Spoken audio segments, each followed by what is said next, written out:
بسم الله الرحمن الرحيم الرحمن علم القرآن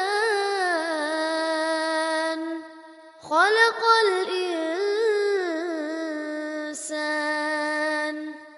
علمه البيان. عليكم ورحمة الله وبركاته. الحمد لله رب العالمين والعاقبة للمتقين والصلاة والسلام على أشرف المرسلين سيدنا محمد صلى الله عليه وسلم وعلى آله وصحبه أجمعين. أما بعد، أعوذ بالله من الشيطان الرجيم. بسم الله الرحمن الرحيم. إن الله يأمركم أن تؤدوا الأمانات إلى أهلها وإذا حكمتم بين الناس أن تحكموا بالعدل. صدق الله العظيم. قال رسول الله صلى الله عليه وسلم: لا إيمان لمن لا أمانة له، أو كما قال سيدنا حبيبنا صلى الله عليه وسلم. سبحانك لا علم لنا إلا ما علمتنا إنك أنت العليم الحكيم. لا حول ولا قوة إلا بالله العلي العظيم.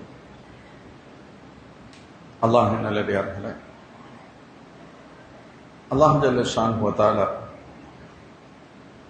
நாம் வாசித்த அந்த திருவசனத்தில் அல்லாஹ் சொல்வான்: இன்னல்லாஹ யஅமுருக்கும் அன் துஅத்துல் அமானாத். நிச்சயமாக அல்லாஹ் உங்களுக்கு உத்தரவு பிறப்பிக்கின்றான், நீங்கள் அமானிதங்களை உரியவரிடத்தில் ஒப்படைக்க வேண்டும் என. மேலும் வைதா ஹகம்தும் பைனன் நாஸ், மக்களுக்கு மத்தியில் நீங்கள் தீர்ப்பு வழங்குவீர்களாக இருப்பீர்களானால் அன் தஹ்குமு பில் அத்ல், நீதமாக தீர்ப்பு வழங்க வேண்டும் என்றும் அல்லாஹ் உங்களுக்கு உத்தரவு பிறப்பிக்கின்றான் என அல்லாஹ்வின் திருத்தூதர் ஸல்லல்லாஹு அலைஹி வஸல்லம் அவர்கள் சொல்வார்கள். முஃமின்களே, இந்த உலகத்தில் மனிதன் செய்யக்கூடிய தவறுகள், அவனிடத்தில் இருக்கக்கூடிய தவறான பண்புகள் நிறைய உண்டு. சூதாடுதல், விபச்சாரம் செய்தல், மது அருந்துதல், கொலை செய்தல், கொள்ளையடித்தல், வஞ்சகம், அநீதி இழைத்தல் போன்று ஒரு பெரிய ஒரு பட்டியலே நீளும்.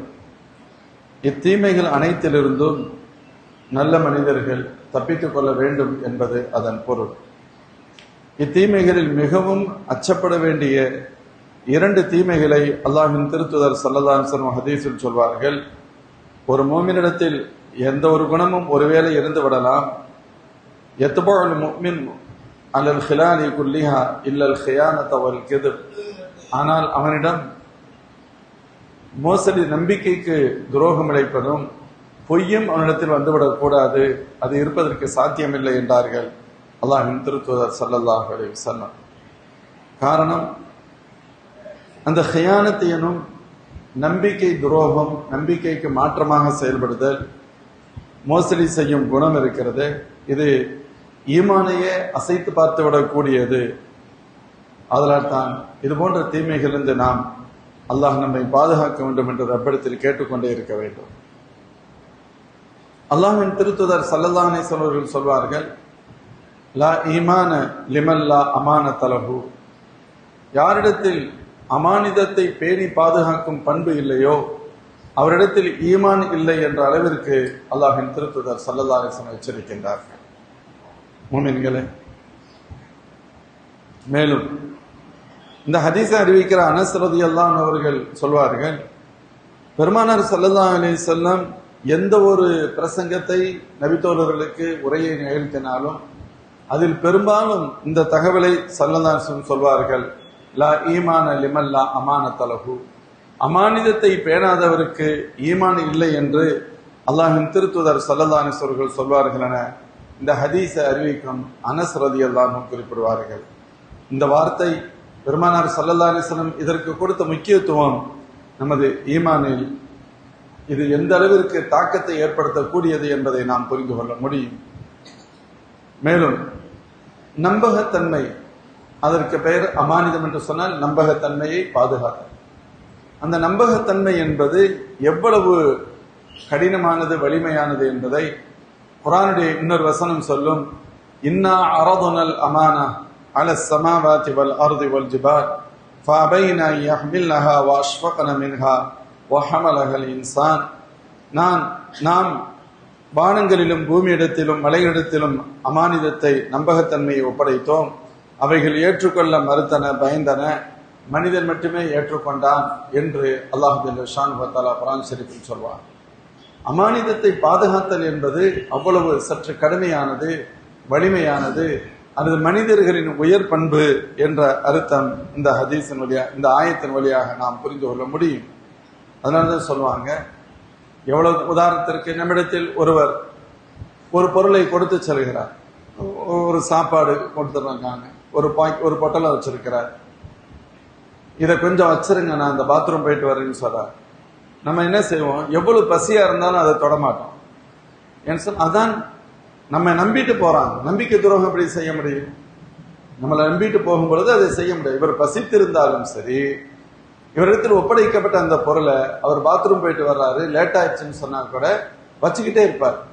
ஏதோ ஒரு 2 நிமிஷத்துல வந்துருவார் நினைச்சாரு, ஒரு வர்றதுக்கு 1/4 மணி நேரம் ஆச்சு, 20 நிமிஷம் ஆச்சு, அரை மணி நேரம் ஆச்சுன்னா வந்தவர்கிட்ட கோபப்படக்கூட செய்வார், திட்டுவார். என்னங்க நீ வாட்டு கொடுத்துட்டு எனக்கு என்ன இருந்துட்டு எத்தனை மணிக்கு வரீங்கன்னு திட்டுவாரே தவிர, ஆனா அதை எடுத்துட்டு ஓட மாட்டார். காரணம் இது மனித பண்பு. இதே ஒரு சிங்கம் ஒரு பொருளை, ஒரு மானை வேட்டையாடி கொண்டு வந்துச்சு, சாப்பிட்றதுக்கு இடையில அதுக்கு வேற ஏதோ ஒரு சின்ன தேவை இருக்கு, பக்கத்தில் ஒரு சிங்கத்திட்ட இதை பத்திரமா பாத்துக்க, நான் போயிட்டு வந்துடுறேன்னு சொன்னா அந்த சிங்கம் பத்திரமாலாம் பாத்துக்கிறார், அது சாப்பிட்டு முடிச்சிடும். சொல்லுவாங்க, இதுதான் மனிதர்களுக்கும் மற்றவர்களுக்கும் மத்திய உண்டான வேறுபாடு என்று சொல்லப்படும். இந்த மனித பண்பின் மிக முக்கியமானது நம்பிக்கையை பாதுகாத்தல். எனவேதான் அதற்கு அல்லாஹ்வுடைய ரசூல் பெருமானார் ஸல்லல்லாஹு அலைஹி வஸல்லம் அவர்கள் மிகுந்த முக்கியத்துவம் கொடுக்கின்றார்கள். அதான் சொல்லுவாங்க, எந்த கட்டத்திலும் மனிதன் தன்னுடைய ஒப்படைக்கப்பட்ட அமானிதத்தில் அதற்கு துரோகம் இழைக்க கூடாது. நல்ல மனிதர்கள் இழைக்க மாட்டார்கள். ஒரு சராசரி மனிதர்கள் அல்லாத மற்றவை, ஒரு நாய் இருக்கு அல்லது பூனை இருக்கு, ஏதோ வளர்க்குறாங்க. சில சமயங்கள்ல ஒரு கட்டத்தை தாண்டி அதுக்கு பிரச்சனை அப்படின்னு சொன்னா தன்னை வளர்ப்பவர் என்றும் பார்க்காமல் சில சமயத்தில் தவறிழைத்து விடும். வளர்க்கிற சிங்கமே சில சமயத்தில் மனுஷனை கடிச்சிருது, இப்படிலாம் நடந்து விடுவது உண்டு. ஆனா மனிதன் இப்படிலாம் நடந்துட முடியுமா அப்படின்னு கேட்டா நடக்க முடியாது. எந்த கட்டத்திலும் ஒரு ராணுவ வீரன் தன் நாட்டின் ரகசியங்களை இன்னொரு நாட்டுக்கு சொல்றான் அப்படின்னு சொன்னா அதற்கு எந்த காரணங்களும் சொல்ல முடியாது. அவன் அவ்வளவு மோசமானவன், அந்த அளவிற்கு தவறானவன் என்று தானே பார்க்கப்படுவான். அது யாரும் ஏற்றுக்கிறவே மாட்டாங்க. இதே போன்றது எந்த ஒரு இடத்திலும் நம்மள்கிட்ட ஒரு கடையை ஒப்படைச்சிட்டு போறாங்க, ஒரு பொருளை ஒப்படைச்சிட்டு போறாங்க, அது விஷயத்தில் மனிதர்கள் மிகுந்த கவனத்தோடும் பேணுதலோடும் இருக்க வேண்டும் என்ற அர்த்தம். அதனால் தான் பெருமானார் ஸல்லல்லாஹு அலைஹி வஸல்லம் அமானிதத்தை பாதுகாக்கும் பண்பு அது ஈமானிய பண்பு. அதற்கு மோசடி நடக்குமானால் அது ஈமானிலிருந்தே வெளியேறியதற்கு சமம் என்று மேற்கூறப்படுகின்ற ஹதீஸை நாம் பார்க்க முடிகிறது. முஃமின்களே, மேலும் அந்த நம்பகத்தன்மையை தவறவிடுகின்ற பொழுது அதனால் ஏற்படக்கூடிய விளைவுகளை ஹஸரத் ஸல்லல்லாஹு அலைஹி வஸல்லம் ஹதீஸை நாம் பார்ப்போமே. ஆனால் பெருமானார் ஸல்லல்லாஹு அலைஹி வஸல்லம் ஹதீஸ்ல சொல்லுவாங்க, அல் கத்லு ஃபீ சபீலில்லாஹ் யுகஃபிரு துனூப குல்லஹா இல்லல் அமானா. அல்லாஹ்வுடைய பாதையில் ஒருவன் போரிடுகின்றான், ஷஹீதாகியும் விடுகின்றான், கொலை செய்யப்பட்டு ஷஹீதாக்கப்பட்டு விடுகின்றான், உயிரே போயிருச்சு. இது எவ்வளவு பெரிய நன்மை தரும் செயல் எல்லாருமே கேள்விப்பட்டிருப்போம். அல்லாஹ்வுடைய பாதையில ஒருவர் ஜிஹாதிற்கு சென்று அவருடைய உயிரும் போய்விடுமானால் இவருக்கு பேர் ஷஹீத். இவருடைய எல்லா பாவங்களும் மன்னிக்கப்பட்டு விடும், எல்லாத்தையும் அல்லாஹ் மன்னிச்சிருவான்னு சொல்லுவான். ஸல்லல்லாஹு அந்த இடத்துல சொல்றாங்க, இல்லல் அமானா, இவனுடைய அமானித, இவன் செய்த அமானித மோசடி அது மன்னிக்கப்பட மாட்டார் என்றார். அமானித மோசடி அதனால சொன்னாங்க, கடனை தவிர்த்துன்னு சொன்னாங்க, கடனை தவிர்த்துன்னு சொன்னாங்க. ஏன் கடன் என்பது அடுத்தவனுடைய ஹக்கு நீ கொடுத்திருக்கணும். ஆனா இவனுக்கு மவுத் எப்ப வரும்னு சொல்ல முடியாது அல்லவா? திடீரென்று தானே மவுத்தா இருப்பான். ஒருவேளை ஏமாற்ற வேண்டும் என்ற எண்ணமே இருந்தால் அவன் மிக ஆபத்தானவன், மிக மோசமான இந்த பட்டியலில் தான் வருவான். ஏமாற்ற வேண்டும் என்ற எண்ணம் இல்லாமல் ஒருவேளை திடீரென்று மவுத்தாகிவிட்டால் அவனுடைய வாரிசார்கள் அதனுடைய பொறுப்பாளர், வாரிசார்கள் நிறைவேற்ற வேண்டும். அவனுடைய சொத்திலிருந்து நிறைவேற்ற வேண்டும். ஃபர்ஸ்ட் அவன் இறந்துட்டான், அவனுடைய கஃன் தஃபன் செலவுக்கு அடுத்து கடன் என்ன இருக்கு, அந்த கடனை ஃபுல்லா அவன் சொத்துல இருந்து முதல்ல நிறைவேற்றணும். அதுக்கெல்லாம் பின்னால மிச்சம் இருந்தா தான் வாரிசுகளுடைய வாரிசுரிமை. அதற்கு அடுத்து அந்த கடனை நிறைவேற்றுவதற்கு கூட அவனிடத்தில் பொருள் இல்லையானால் இவனுடைய சொத்தில் பங்கெடுக்க உரிமை பெற்ற அந்த மக்கள் கடனுக்கு அடைக்க பொறுப்பாளிகளாக மாறிவிடுவார்கள். அந்த அளவிற்கு அல்லாஹ்வுடைய ரசூல் ஸல்லல்லாஹு அலைஹி வஸல்லம் அவர்கள் அமானிதத்தை நிறைவேற்றுகின்ற விஷயத்தில் அவ்வளவு முக்கியத்துவம் கொடுக்கப்படுகிறது. பெரிதர் ஹதீஸ் ஒன்று வரும், ஸல்லல்லாஹு சொல்வாங்க, நாளை மறுமையில் ஒரு அடியான் கொண்டு வரப்படுவான். அவன் யுத்தத்தில் ஷஹீதாகி இருந்தாலும் சரி, யுத்தத்தில் தன் உயிரையே கொடுத்திருந்தாலும் சரி, அல்லாஹ் கேட்பான், அமானத்து, உன்னுடைய அமானிதம் என்னாச்சு? இந்த அமானிதத்தை நீ கரெக்டா நிறைவேற்றலையே, நீ நம்பகத்தன்மையை பாதுகாக்கலையே, என்னப்பா செய்யறது அப்படின்னு கேட்கப்படும். இவன் விழிப்பான், ஐ ரப்பி கைஃப வகத்தஹபத் துன்யா, யா அல்லாஹ் அதான் உலகத்திலேயே போயிருச்சே, இப்ப நான் என்ன செய்ய முடியும்னு கேட்பான். அதுதான் துனியாவில் முடிஞ்சிருச்சே, இப்ப நான் என்ன செய்ய முடியும்? அவனுக்கு சொல்லப்படும், அப்படியா, இப்பவும் செய்ய முடியும், பிரச்சனை இல்லை. அல்லாஹின் தரப்பிலிருந்து சொல்லப்படும், இவனை ஹாவியாங்கிற நரகத்துக்கு கூட்டிட்டு போங்கன்னு சொல்லப்படும். இவன் நரகத்திற்கு அழைத்து செல்லப்படுவான். அப்பொழுது நரகத்திற்கு இவன் செல்லப்படுகின்ற பொழுது இவன் இழைத்த அந்த நம்பிக்கை துரோகம் இருக்கிறது, ஒரு அமானியத்தை ஏதேனும் ஒன்றுக்கு மோசடி மாற்றம் செய்திருப்பான் அல்லவா, அதற்கென்று ஒரு உருவகத்தை அல்லாஹ் கொடுத்திருப்பான். அது ஒரு பொருள் மாதிரி இருக்கும். அது நரகத்துடைய அடிப்பகுதியில் கிடக்கும். இவன் கீழே போய் அதை எடுத்துட்டுவான்னு சொல்லப்படும். அதை எடுப்பான், எடுத்து கஷ்டப்பட்டு அதை அடையாளம் தெரியும் எடுத்துட்டு வருவான். எடுத்துட்டு வந்து அவ்வளவு வெயிட்டா இருக்கும், நரகத்திலிருந்து கீழே இருந்து மேல வரணும், அவ்வளவு கஷ்டப்பட்டு வருவான். சரி வந்தாச்சு, மேல இன்னும் கொஞ்சம் தூரம் தான், அப்படியே நம்ம வெளியில வந்துடலாம், நரகத்தை விட்டு வெளியில வந்துட முடியும் நினைக்கும் பொழுது கீழே விழுந்துரும், அது தவறி விழுந்துரும். திரும்ப கீழே போய் எடுத்துட்டான்னு சொல்லப்படும். பெருமானார் ஸல்லல்லாஹு அலைஹி வஸல்லம் சொல்கிறார்கள், ஹத்தா இதா நதர லன்னஹு அன்னஹு ஹாரிஜுன் ஸல்லத்தன மன்கிபை, அவன் தோல்பஜத்தில் கஷ்டப்பட்டு தூக்கிட்டு வருவான், மேல வந்துடலாம், அவ்வளவுதான், இந்த வெளியே வரப்போறன்னு நினைக்கும் போது அது தவறி கீழே விழுந்து விடும். மீண்டும் அதற்கு பின்னால் செல்வான், மீண்டும் எடுத்து வருவான், மீண்டும் பின்னால் செல்வான், காலங்கள் போய்கொண்டே இருக்கும். அவன் இதைத்தான் செய்ய வேண்டியது. ஒமா கான நபியின் ஐயகுல் ஒமை யகுல் யாதி பிமா கல்ல யௌமல் கியாமஹ், அந்த வசனம் அப்படித்தான் சொல்லும். நீங்கள் இழைத்த அந்த மோசடி, நீங்கள் இழைத்த அந்த அநீதம், இவைகள் நீங்கள் அதற்கான பதிலை சொல்லித்தான் ஆக வேண்டும் என்ற கருத்தில் அல்லாஹ்வுடைய வசனம் எச்சரிக்கிறது. முஃமின்களே, இந்த உலகில் அல்லாஹ்விற்காக உயிரையே கொடுத்தவரின் நிலை இதுவென்று சொன்னார். சராசரி மனிதன் அல்ல, உயிரையே கொடுத்த ஷஹீதுடைய நிலை என்று சொன்னால் சராசரி மக்களின் நிலை என்னவாக இருக்கும்? நாம் நினைக்கவே உள்ளம் நடுங்கும். ஆதலால் தான் நம்முடைய முன்னோர்களான அந்த மேன்மக்கள் நம்பிக்கை துரோகம் அல்லது நம்பகத்தன்மைக்கு மாற்றம் செய்வதை கண்டு பயந்தார்கள்.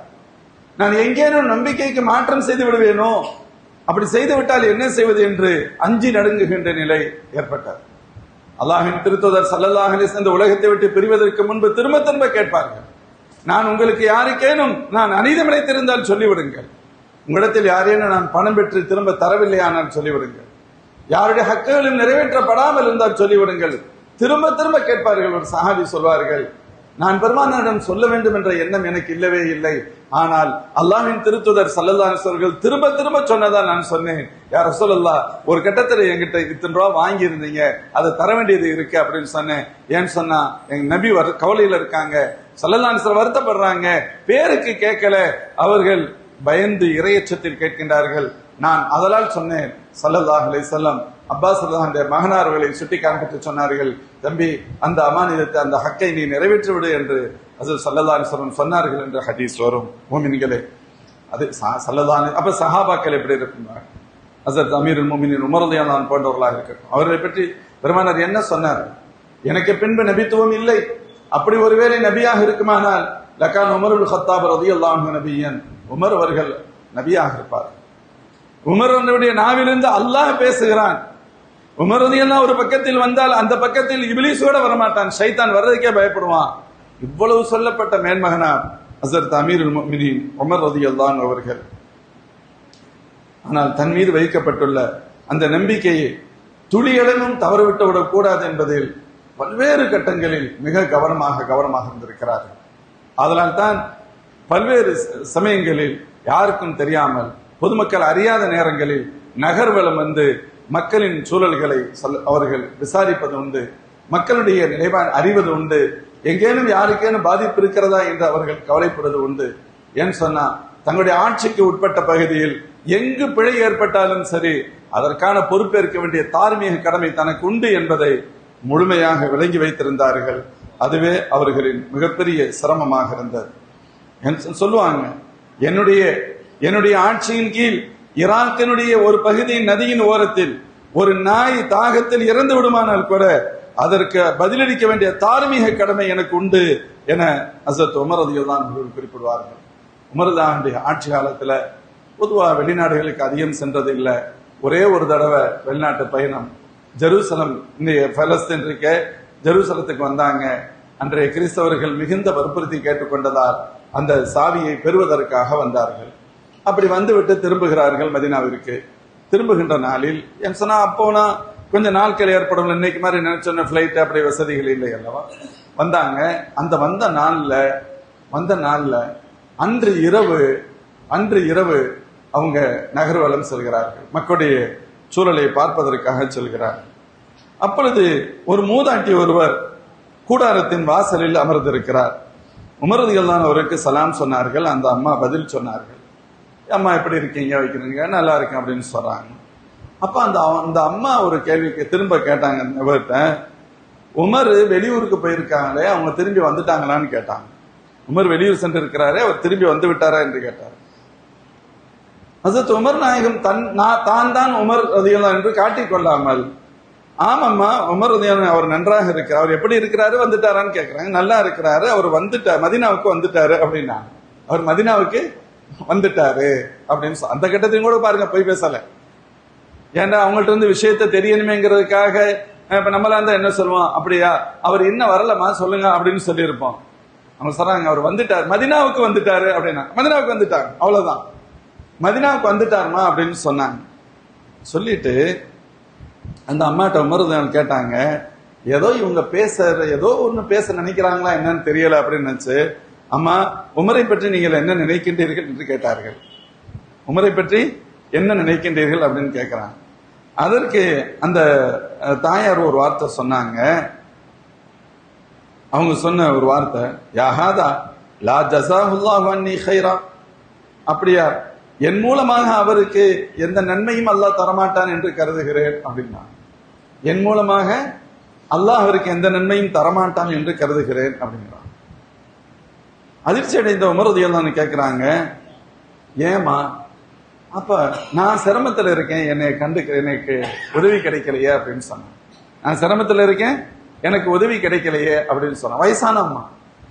ஹஸரத் உமர் தான் கேட்கிறாங்க, அம்மா நீங்க அவர்கிட்ட உமர்கிட்ட நீங்க உங்க பிரச்சனையை சொல்லி இருக்கீங்களாமா அப்படின்னு கேட்டாங்க. சொல்லி இருக்கீங்களா, சொன்னீங்களா, சொல்லி செய்யலேண்டா தானமா பிரச்சனை அப்படிங்கிற கோணத்துல நீங்க சொல்லி இருக்கீங்களா அப்படின்னு கேட்டாங்க. அதுக்கு அந்த அம்மா சொன்னாங்க, ஆட்சி பொறுப்பேற்று இருக்கிற ஒருவர் அவருடைய ஆளுமையின் கீழ் கிழக்கிலிருந்து மேற்கு வரை என்ன நடக்கிறது என்று எப்படி தெரியாமல் போக முடியும்? அது அவருடைய கடமை. யாருக்கு என்ன பிரச்சனை இருக்குன்னு தெரிஞ்சுக்கிறது அவருடைய கடமை. நான் போய் சொல்லணுங்கிற என்ன தேவை இருக்கு அப்படின்னு சொல்றாங்க. இப்படி ஒரு சின்ன உரையாடல் நடந்து கொண்டிருக்கிறது.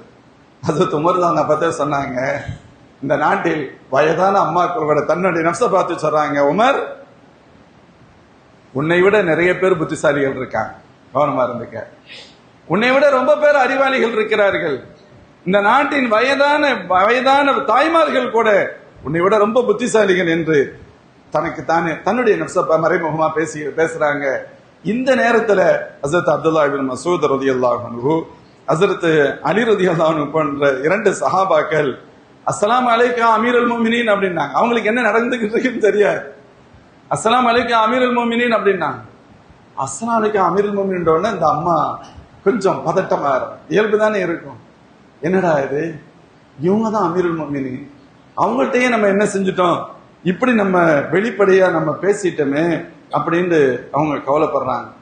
அதுக்கு சொன்னாங்க ஹஸரத் அமீருல் முஃமினீன் உமர் தான் சொன்னாங்க, அம்மா உங்க மேல எந்த பிழையும் இல்லை, நீங்க தப்பா நினைக்க வேணாம், நீங்க யோசிக்கலாம் வேணாம், அது பிழை அனைத்து என்னுடைய பிழைதான், தவறுதான்.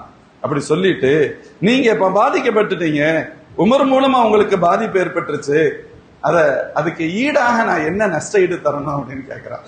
இப்ப என்ன சொல்ல முடியும்? அவங்க கம்மெண்ட் இருக்காங்க, ஒண்ணுமே சொல்ல முடியல. கடைசியில் எவ்வளவுமா? ஒரு 10 தீனார், 15 தீனார், 20 தீனார், 25 தீனார், இப்படி அவங்களே கேட்டுட்டு வந்து அவங்க வழி இல்ல. அந்த அம்மா பாக்குறாங்க, என்னடா அது விடமாட்டாங்க போல இருக்கு. சரிம்மா 25 ரூபா 25 தீனார் வேண்டா கொடுத்துருங்க அப்படின்னு மாதிரி சொல்றாங்க. ஹஜ்ரத் உமர் ரலியல்லாஹு அன்ஹு ஒரு பேப்பர்ல அந்த ஒப்பந்தத்தை எழுத நினைக்கிறாங்க. பேப்பர் கிடைக்கல. நாம் அந்த வரலாறு படிக்கணும் பொழுது கண்கள்லாம் ஒரு மாதிரி ஆயிடுச்சு. கிடைக்கல. தன்னுடைய துணியை கிழிச்சாங்க. துணியை கிழிச்சிட்டு அதுல எழுதுனாங்கன்னு வருது, இது உமருக்கும் அந்த தாயாருக்கும் மத்தியில் நடந்த ஒப்பந்தம். என் மூலமாக அவர்களுக்கு ஏற்பட்ட அந்த இழப்பீடாக நான் 25 தீனார்களை என்று நான் கொடுத்து விடுகிறேன். இதற்கடுத்து மறுமையில் அவர்கள் என்னை பிடித்து விட மாட்டார்கள் என்று நம்புகிறேன். இதற்கு சாட்சியாக அப்துல்லா இப்னு மசூத், அலி ரலியல்லாஹு அன்ஹு இந்த 2 நபி தோழர்கள் சாட்சி கையெழுத்து போடுற மாதிரி கையெழுத்து போட்டு அப்படி ஒரு பேப்பரை வச்சுக்கிட்டாங்க. அவங்களுக்கு ஹெல்ப் பண்ணது மட்டும் சொல்லி இதுல என்ன ஆச்சரியம் அப்படின்னு கேட்டா, இதையும் தாண்டி இன்னொன்னு செஞ்சாங்க. தன்னுடைய மகனார்ட்ட அப்துல்லா இப்னு உமர்ட்ட கொடுத்தாங்க. அப்துல்லா, நான் இறந்தது இப்ப நீ என்ன அடக்கம் பண்ணுவில்லமா, அப்ப இந்த துணியை என் கஃனோடு சேர்த்து அடக்கம் பண்ணுன்னு சொன்ன, என் பக்கத்துல வச்சு அடக்கம் பண்ணுன்னு சொன்ன.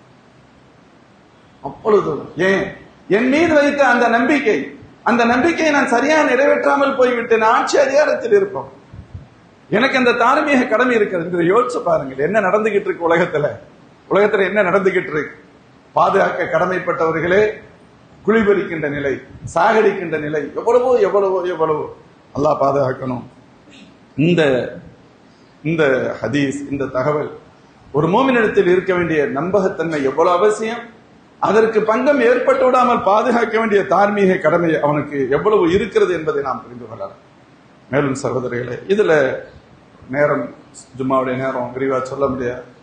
பொதுவாக அமானிதம் என்பது நமக்கு 2 விஷயம் இருக்கு. ஒன்று நமக்கும் அல்லாஹ்வுக்கு மத்தியில் உண்டானது, இன்னொன்று நமக்கிடையிலானது.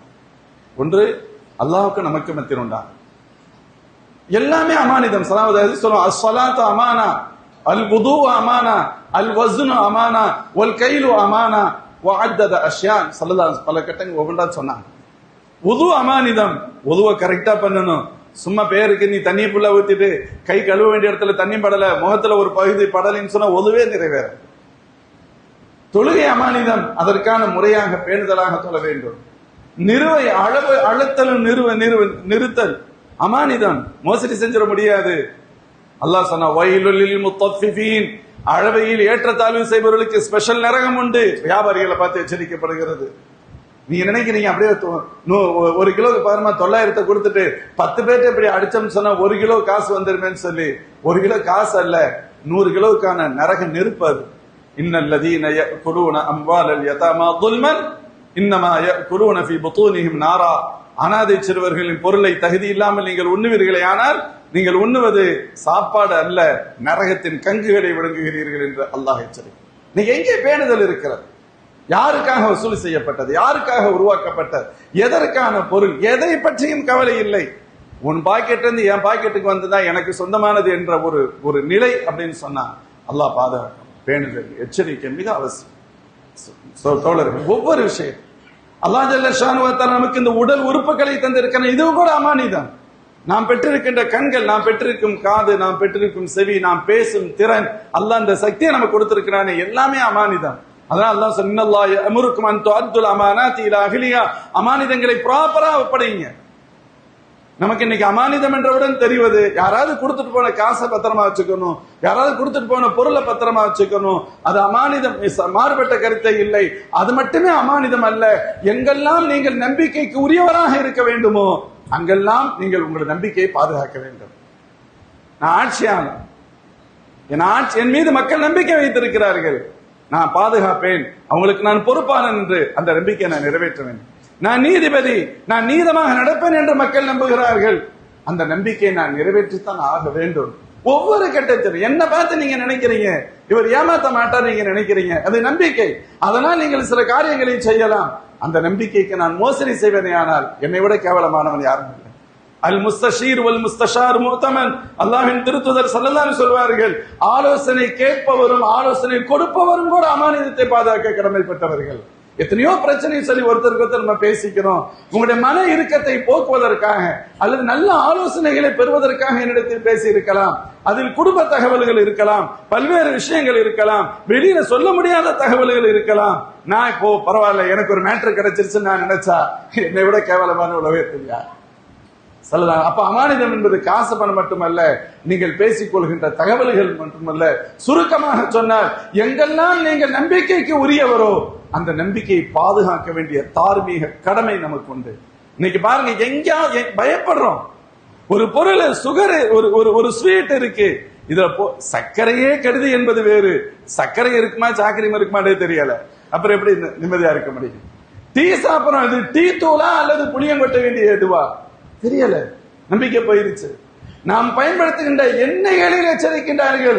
நாம் பயன்படுத்துவது உண்மையிலேயே தேங்காய் எண்ணெய் தானா அல்லது வேறு ஏதேனும் கலப்படம் இருக்கிறதா? எவ்வளவு மோசமான ஒரு காலம். அப்படியானால் நாம் எங்கெல்லாம் நம்பிக்கைக்கு உரியவர்களோ அந்த இடத்திலெல்லாம் நமது நம்பகத்தன்மை பாதுகாக்கப்பட வேண்டும், நமது நம்பகத்தன்மையை நிறைவேற்ற வேண்டும். அதற்கு மாற்றம் செய்துவிடக் கூடாது. அதனால தான் அல்லாஹ் சொல்றான், யா அய்யுஹல்லதீன ஆமனூ லா தஹூனுல்லாஹ வ ரசூல் வ தஹூனு அமானாத்திக்கும். முஃமின்களே, அல்லாஹ்வுக்கு நீங்க கியானத், அல்லாஹ்வுக்கு ஒரு உடன்படிக்கை செஞ்சு கொடுத்திருக்கீங்க. நீங்க ஈமானை ஏத்திருக்கிறீங்க. ஈமானை ஏத்துக்கிற வேண்டும் பிறப்பதற்கு முன்னாலேயே சொல்லி இருக்கோம், அதையும் ஏத்துக்கிறணும். வெளிப்படையாக நம்ம அல்லாஹ்விடத்துல மூமின் என்ற அடிப்படையில ஒப்பந்தம் செஞ்சிருக்கிறோம். நான் தொழுகை நிறைவேற்றுவேன், நோன்பை நிறைவேற்றுவேன், சக்காத்தை கொடுத்துருவேன், ஹஜ்ஜை செய்வேன், விபச்சாரம் செய்ய மாட்டேன், பொய் பேச மாட்டேன், ஏமாட்ட மாட்டேன், திருட மாட்டேன், அடுத்தவங்களுக்கு அநீதம் இழைக்க மாட்டேன். இதுவெல்லாம் ஈமானிய பண்புகள், ஈமானின் கிளைகள். இது அல்லாஹ் சொல்றான், அல்லாஹ்வுக்கு மோசடி செய்யாதீங்க. அல்லாஹ்வுக்கு மோசடி செய்யாதன்னு அர்த்தம் அல்லாஹ்விடம் நீங்க செய்து கொடுத்த ஒப்பந்தத்தை மீறாதே என்று அர்த்தம். அல்லாஹ்வின் ரசூலிடம் செய்து கொடுத்த ஒப்பந்தத்தை நீங்கள் மீறாதீர்கள். நீங்கள் பொறுப்பேற்றுக் கொண்ட அமானிதத்திற்கு நீங்கள் மோசடி செய்து விடாதீர்கள். நம்ம பஞ்சாயத்துக்கு வர்றாங்க, நம்ம நடுநிலையா பேசுவோம் நினைச்சுக்கிட்டு தான் நம்பிக்கையோட வர்றாங்க. நான் ஒரு தரப்பாக இருப்பேனே, ஆனால் என் நம்பிக்கைக்கு நான் இங்கே மோசடி செய்கிறேன் என்று அர்த்தம். இப்படி மனிதர்கள் ஒவ்வொருவரும் நாம் நம்முடைய நம்பகத்தன்மையை பாதுகாக்க வேண்டிய கடமை. அல்லாஹ் சில பொருளை தந்திருக்கிறான், நம் கண் நம்ம யூஸ் பண்ணலாம், நம்ம காது நம்ம யூஸ் பண்றோம், நம்ம வாய் பேசிக்கலாம், பிரச்சனை இல்லை. ஆனா அது கூட ஒரு அளவுதான். அல்லாஹ் இதை ஒரு நம்மளுக்கு ஒரு கட்டுப்பாடோடு தந்திருக்கிறான். தேவை நம்ம நியாயமாக பயன்படுத்துகின்ற வரை அது சரி. உதாரணத்துக்கு புரியுற உதாரணத்துக்கு சொல்றாங்க, நம்முடைய காரை நம்ம டிரைவர்கிட்ட கொடுக்குறோம், எடுத்துட்டு போயிட்டு வான்னு சொல்லி. காரை ஓட்டுவதற்கு தான் அனுமதி உண்டு, கார்ல நான் என்ன வேண்டுமானாலும் பண்ணுவேன்னு சொல்றதுக்கு அவனுக்கு அதிகாரம் இல்லை. காரை ஓட்டுறதுக்கு அனுமதி, காரை எடுத்துட்டு போற. இதே போன்றுதான் அல்லாஹ் கொடுத்த உடல் உறுப்புகள், அவைகளை முறையாக பயன்படுத்துவதற்கு அனுமதி உண்டே தவிர இல்ல ஏன் என்னுடைய பாடியில இருக்கு நான் எப்படி வேண்டாலும் யூஸ் பண்ணுவேன் இல்ல, அல்லாஹ் அதுக்கு அப்படி அனுமதிக்கல. நாம் வாழும் காலம் நம்பிக்கையின்மை நிறைந்த காலம். யார நம்புறது தெரியல. நீ என்னை பார்த்து பயப்படுறீங்க, நான் உங்களை பார்த்து பயப்படுறீங்க. யோசிச்சு பாருங்க, யார்த்தையாவது ஒரு தகவலை சொல்ல முடியுதா? யார்த்தையாவது ஏதாவது செய்ய முடியுதா? இல்ல, பயம். நம்ம கேட்டா நீங்க ஏன் சொன்னீங்கன்னு தான் நம்ம சொல்லுவோமே தவிர அவனை போய் எதுப்பா வெளியில சொன்ன அப்படின்னு நம்ம கேட்கிற சூழ்நிலை இல்ல. சொல்லுவேன், இப்படி சொன்னேன், அவர் வரல ஊர் ஃபுல்லா சொல்லிட்டாரு. இப்ப ஊர் ஃபுல்லா சொன்னவன்ட்ட போய் ஏன்டா சொன்னேன்னு கேட்க முடியாது. ஏன்டா அது அவன் குவாலிட்டி அவ்வளவுதான். நம்ம இவன்ட்ட கேட்போம், நீ ஏன் அவன்கிட்ட போய் சொன்ன? வேற வழி இல்லை. அப்படிப்பட்ட ஒரு காலம். மூமின்களே, காலம் வித்தியாசமாக இருக்கலாம், ஆனால் மூமின்கள் அவர்கள் ஈமானுடைய தரத்தில் இருந்து வெளியே வந்து விட முடியாது. நமக்கான குவாலிட்டி இருக்கு. 1000 பேர் நம்ம இன்னைக்கு என்ன செய்வோம் தெரியுமா? நம்ம மேல ஒரு தப்புன்னு வந்தா, அவர் செய்யலையா, இவர் செய்யலையா, அங்க நடக்கலையா, இங்க நடக்கலையே, எங்கு தவறு நடந்தாலும் ஒரு தவறு இன்னும் தவறுக்கு ஆதாரமாக ஆகாது. அவன் தப்பு செஞ்சா நீங்க எப்படி செஞ்சீங்க என்ன அர்த்தம்? நம்ம எப்படியாவது நம்முடைய தவறுகளை சரியானதற்கு ஒருபோதும் நம்ம முயற்சிக்க கூடவே கூடாது. தவறா தவறு, அல்லாஹ் மன்னிக்க வேண்டும், நான் திருத்திக் கொள்கிறேன், அவ்வளவுதான். அப்படித்தான் நம்ம ரூட்ல இருக்கணும். இன்னொருவர் செய்கின்ற தவறு நமக்கு ஒருபோதும் ஆதாரமாக ஆகாது. அதை சுட்டி காண்பிப்பது அது அது நம்முடைய ஒரு மூமினுடைய கண்ணியத்திற்கு அழகானதும் அல்ல. எனவே மூமின்களே, நாம் உலகமே அப்படி இருக்கு, நான் மட்டும் என்ன அப்படின்னு நினைக்கிறதோ, அல்லது 1000 பேர் தப்பு செய்யறாங்க, நான் மட்டும் என்ன அப்படிங்கிற எண்ணம் இல்லாமல், நான் அல்லாஹ்வின் அடியான், அல்லாஹ்வின் அடியான், எனக்கென்று சில விதிமுறைகள் உண்டு, ஒழுக்க மாண்புகள் உண்டு, ஒழுக்க விழுமியங்கள் உண்டு, அதை நான் நிறைவேற்றி ஆக வேண்டும் என்ற சுய முடிவை நாம் எடுக்க வேண்டும். அதில் உறுதியாக இருக்க வேண்டும். அதில் மிக முக்கியமானது நாம் நமது நம்பகத்தன்மையை பாதுகாப்பது. எல்லாம் அல்லாஹ் ஷான் வ தஆலா அத்தகைய உயர்வான மேலான குணமான நம்பகத்தன்மையை பாதுகாக்கும் நல்லோர்களின் பட்டியலில் அல்லாஹ் நம்மை சேர்த்துக் கொள்வானாக. நம்பிக்கை துரோகம் செய்யும் தீயவர்களின் கூட்டத்திலிருந்து அல்லாஹ் நம்மையும் உலக முஃமின்கள் அனைவரையும் அல்லாஹ் பாதுகாப்பானார். வாஹிர் தாவானா அல்ஹம்துலில்லாஹி ரப்பில் ஆலமீன். அஸ்ஸலாமு அலைக்கும் வரஹ்மத்துல்லாஹி வபரகாத்துஹு. صدق الله العظيم.